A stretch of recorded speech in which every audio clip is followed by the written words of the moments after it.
Je vous remercie. La parole est au Front National pour 2025, Madame Vanessa Juille.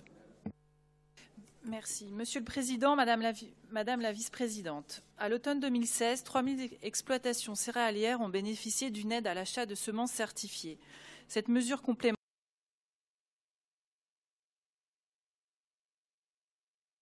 prévoit la possibilité d'un soutien au triage à façon des céréales de pan. Cette façon signifie un triage par sélection et calibrage des semences et par conséquent la sélection est soumise à une réglementation.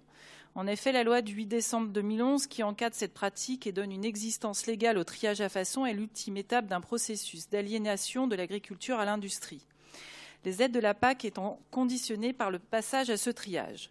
Les céréaliers et où les agriculteurs doivent enregistrer tous les éléments liés au triage à façon et pouvoir en justifier à tout moment selon le règlement CE numéro 1768-95 de la Commission du 24 juillet 95, extrait des articles 8, 9 et 15 à des fins de contrôle des opérations. Des contrôles drastiques sont effectués par la DGCCRF pour la partie commerce. La conséquence de tout cela fait que le trieur ne peut pas vendre ses semences et que l'ensemble des variétés triées doivent être inscrites sur une liste de semences homologuées. Le triage à façon est aussi une manière d'augmenter les rendements des variétés très productives de semences certifiées.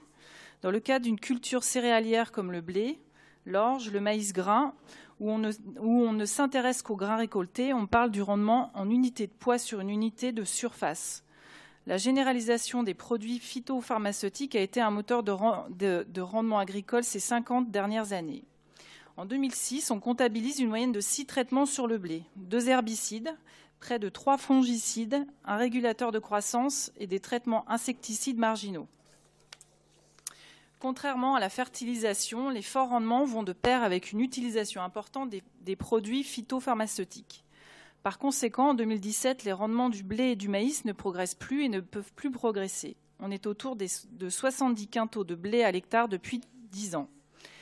Ce temps-là est derrière nous. D'autres critères sont à prendre en compte comme la résistance naturelle aux maladies, les qualités biologiques et gustatives ainsi que notre santé.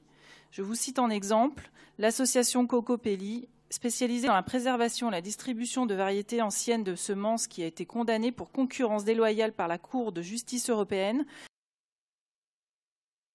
car leurs semences anciennes, libres de droit, reproduites sont officielles des semences certifiées. Cependant, la loi de 2011 a une petite souplesse car elle permet aux céréaliers... Pardon ? Veuillez conclure, s'il vous plaît, chers collègues. Vous avez dépassé votre temps de parole. Ah, déjà ?